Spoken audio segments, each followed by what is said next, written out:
كحرطة اسم مصر قديم، لكن دلوقتي الحمد لله بقى اسمه وفعل. زمان كان موضوع الخلفة ده شيء مهم جدا، وخصوصا في الأرياف والقرى المصرية.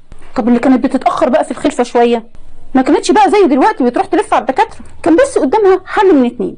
أول حاجة كان اسمه بير الخضة. ما تتخضش قوي كده، دي كانت آبار مقدسة في المعابد المصرية القديمة. كان الست تروح زي الشطرة كده تلف حوالين البير 7 مرات، وكان من أشهر المعابد اللي موجودة فيها بير الخضة معبد هابو غرب الأقصر.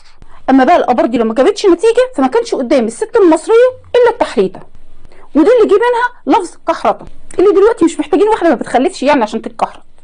لا انا ما اسمحلكش. انا قلت لا من فضلك، في ايه يا استاذ؟ احنا صعايده.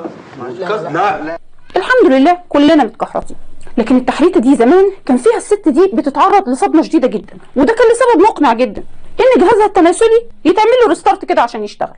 فكانوا ببساطة كده بيطلعوها فوق هضبة او حاجة مرتفعة، والجبل يعني، ويكحرطوها من فوق، تتخبط بقى تسف التراب تموت، المهم ان هي تتعالج وتخلف.